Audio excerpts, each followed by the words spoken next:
Okay, so i-actual na natin ngayon yung sequential starting for 2 motors using a pneumatic timer.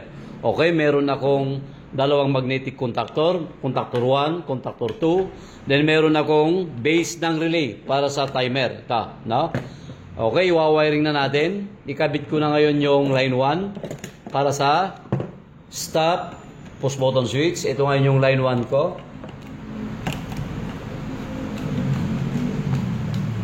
So, kinakabit ko ngayon yung line 1. Procedure number 1, nandito pa rin tayo. No? Stop, then start. Nakakabit na ako. Ito ngayon yung start ko. Maintaining contact. Ayun, maintaining contact. So, sa normally open, nandito sa baba. Baba at saka taas. Ito. So, kinakabit ko na isang terminal sa taas. Normally open. Yun. Then, ikabit ka agad yung pangalawa sa baba. Yun, normally open contact para sa maintaining contact ng start. Ayun, tapos na ako doon. Then papunta na ako ngayon sa A1 ng contactor 1. Ito, A1. Andito yung A1 ko. A1. Then ilagay ko na rin yung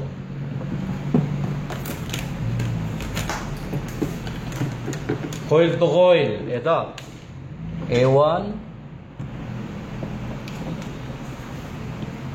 Ito, kinakabit ko na yung A1 sa contactor 1. Ilagay ko na rin yung bulb, green, doon sa A1 dahil yung green bulb ay coil to coil. Ito, sinasabay ko na.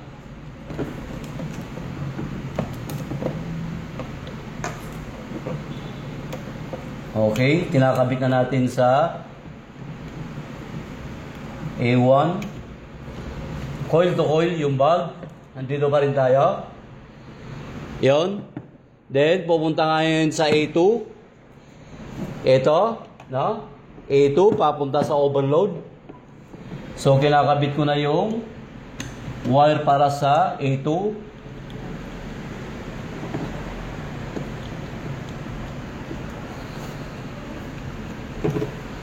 So, sabay ko na rin yung pilot lamp green. Ayun, ha? Yun. Pilot lamp green. Tapos, papunta na ako sa overload. Normally close contact. And dito yung overload natin. Normally close. Then, normally open. So, ilalagay natin sa normally close contact. Ito. So, normally close contact. Ayun. Then, papunta ngayon sa line 2. So, maglagay tayo yung wire papunta ngayon sa line 2. Dito. So, normally close contact, papunta ngayon sa line 2. Wire. Ito ngayon.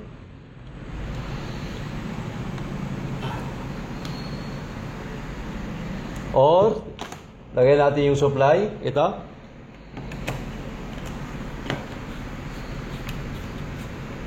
Ayun, dito na ka. Nandun, then sa overload.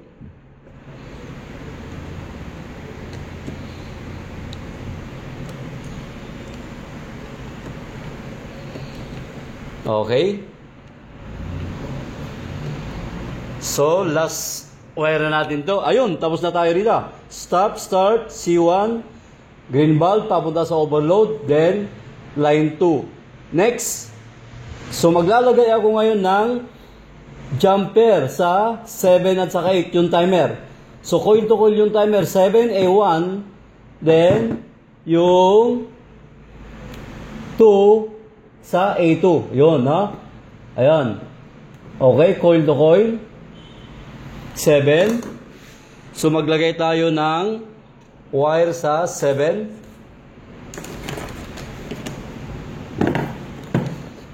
Dito tayo ngayon. 7. Coil to coil.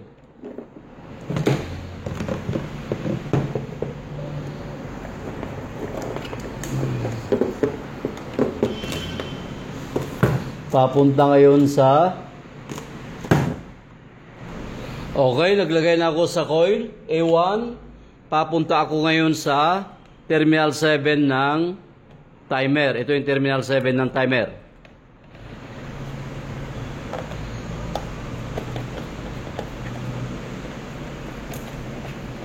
Ayun. So, naikabit ko na doon. 7 at saka A1. Then, meron akong jumper dapat. 7 at saka 8. Ito na. Ito na yung jumper ko sa 8 at saka 7. Ayun, no? A1, 7, then jumper sa 8. Ayun. So, ibig sabihin, ito ngayon yung 2.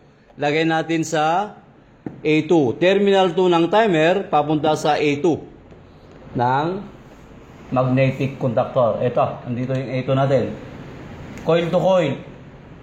So, ayun, nakalagay na. So, coil to coil na yung timer natin. Base, coil to coil. 7, A1, terminal 2, A2. Then, meron akong jumper 7, 8. Ayun, jumper 7, 8. So, ang bilang nito, ito yung terminal 1, 2, 3, 4, 5, 6, 7, 8. Okay. Next, wala akong connection sa terminal 5. Meron akong connection sa terminal 6 ng timer. Papunta sa A1 ng magnetic conductor. Okay, so maglalagay ako ngayon sa terminal 6.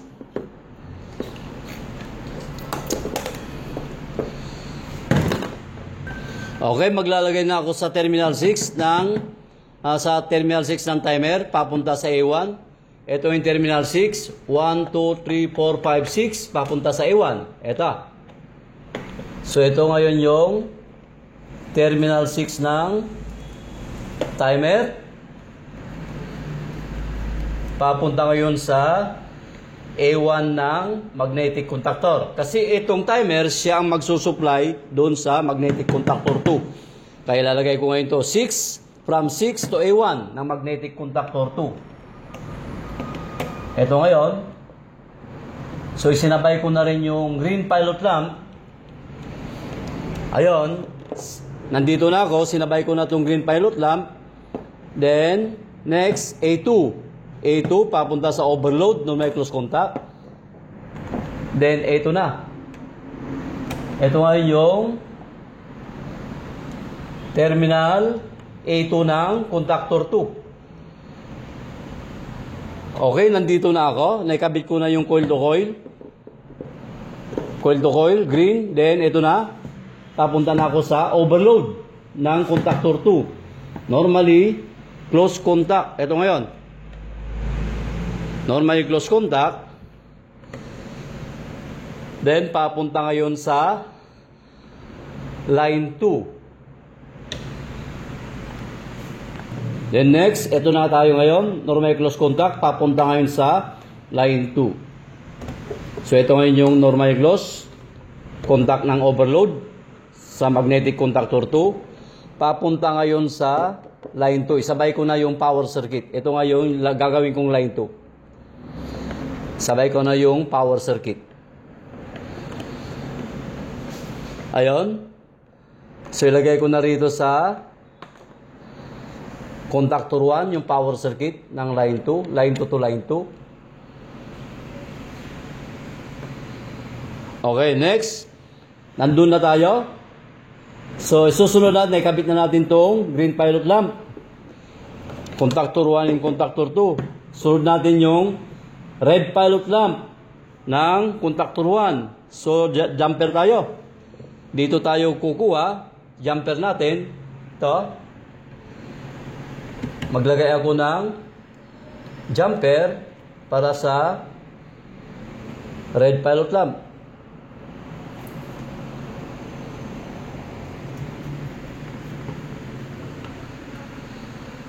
Ayun, naka-jumper na po ako rito. Then next, ilagay natin yung red pilot lamp para sa motor 1. Ayun, naikabit ko na dito. Yon, dito na, papunta na sa line 2. Okay, ito. Ito naman yung papunta sa line 2. Ito na yung line 2 ko natin. Line 2, yung sa overload. So, nakakabit sa line 2. Ito, papunta doon sa line 2. Tapos na tayo dito. Then, yung red pilot lamp naman ng magnetic contactor 2. Okay, mag-jumper ulit tayo rito. Jumper. So, ilagay na natin dito. Ito yung power circuit. Para masuplayan dito sa contactor 2. Ayan. Ilagay ko na rin dito sa line 1. Para masuplayan yung contactor 2. From line 1, line 1 contactor 1, line 1 contactor 2. Then jumper, dito na ako. Jumper. Normally close contact. Na? Para sa red pilot lamp, contactor 2. Ito, nandito na ako. Then, ilagay ko ngayon yung red. Dito na ako. Red. Terminal. Ito ngayon. So, yun na yung kinakabit ko ngayon yon. Then, papunta na ako ngayon sa line 2. Saan ang line 2? Ito ngayon yung line 2 natin, no? Line 2, papunta dito. Line 2. Itong wire, sa overload, normal close contact. Ito ngayon. Ayun. Halos naikabit na natin yung mga pilot lamp. Okay, tapos na tayo yung red. Red ng contactor 1, red ng contactor 2. Orange. So, orange from line 1, papunta sa orange, and overload relay. Then, contactor 1. Overload relay din to. Overload relay. Contactor 2. Okay, so jumper tayo sa line 1. Line 1, ito. Then, ilagay natin sa overload relay. Ito. Overload relay, normally, open contact. Yun. Normally, open contact. Then, ilagay natin yung orange pilot lamp dito sa normally open contact ng overload relay. Contactor 1. Papunta ngayon sa line 2. Ito na ngayon, line 2. So, ito pa rin yung line 2 natin. Line 2 para sa contactor 1. So, kinakabit natin yung overload relay na ng normally open para sa orange. Ayun. So, naikabit ko na ito. Ito naman orange para sa contactor 2. No? Orange contactor 2. Jumper ulit tayo sa line 1. Ito yung line 1 natin, jumper. Kakabit ko yun dito sa normally open contact ng overload. Ito. Normally contact ng overload. Then, orange pilot lamp. Ito. So, nakakabit na ako sa line 2 yung isa, terminal. Normally open. Ayun, from line 1, jumper sa overload, then isang terminal ng orange, then line 2. Okay? Tapos na tayo. Now, ikabit na natin ngayon yung motor. Dahil ang gagamitin natin ay single phase, line 1, line 2. So, yung power circuit natin ay line 1, line 2. Dalawa lang yung power circuit natin. So, single phase lang yung gagamitin natin motor. So, ikakabit na natin. So, ikinakabit ko na ngayon yung pinakamotor natin. Itong bulb. Ito para sa motor 1. So, ito yung pinakamotor natin sa motor 1, sa contactor 1. Then, next, ito naman yung pinaka-motor natin sa contactor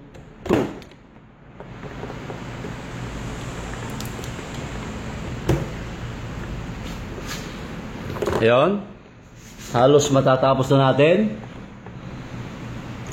Terminal 1, then Terminal 2. Tapat-tapat lang naman pag kinabit nyo yung motor ninyo, na?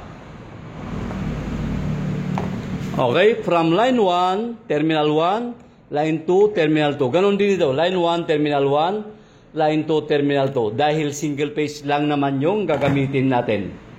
Okay, tapos na tayo. Bago natin supplyan, i-check muna natin ng tester. No? Nakalagay na yung tester natin. So, meron na siyang follow dahil sa red pilot lamp. Then, pag in-start ko, start, gagalaw pa. Ayun, gagalaw. Then, stop. Ayun, okay, pwede na natin supplyan. Okay, supplyan na natin. Ayun, umilaw na ngayon yung red pilot lamp ng motor 1, pati yung motor 2. Ang sequence nito, pag in-start ko, under yung motor 1, then after time setting, 5 seconds, isuswitch ngayon itong timer, itong magnetic contactor 2. Okay, start. Ayun, mandar yung motor 1. Ayun, umandar yung motor 2, nawala akong siniswitch. So, ang nag-switch sa motor 2 o magnetic contactor 2, itong timer. Ang setting ko ay 5 seconds. Pasensya na po, second hand lang po yung timer ko. Stop ulit natin, stop. So, makikita nyo, ito muna yung aandar, motor 1. Then, after time setting, ito yung aandar, 5 seconds. Sino ang nag-switch sa timer? Ay, sa magnetic contactor 2 o motor 2? Itong timer, no? So, dito siya nag-switch, dito sa 6, no? Pag na-start dito, C1, bababa to, yung 585 bababa, mag-close yung 86, yun, may start ngayon yung contactor 2. Start, again, motor 1 mandar, motor 2 mandar, dahil sa timer. Okay, sequential. Stop, ulit, start, motor 1 umandar, motor 2 umandar. Okay, so yun po ang sequence. Ngayon, so yung overload, check natin yung overload. Pag may problema yung motor 2, so mag-trip off yung overload natin. Ayan. Na, trip yung overload natin, ganun din sa motor 1, trip off. Ayan. Okay? So yun ang overload natin. Umilaw yung dalawang orange. So bago natin paandarin ulit, i-reset ulit natin. Reset. Reset. Reset. Then start ulit. Start. Motor 1 umandar. Ayun, motor 2 umandar ulit. So ang nag-switch dito sa contactor 2 o motor 2 ay yung pneumatics timer natin.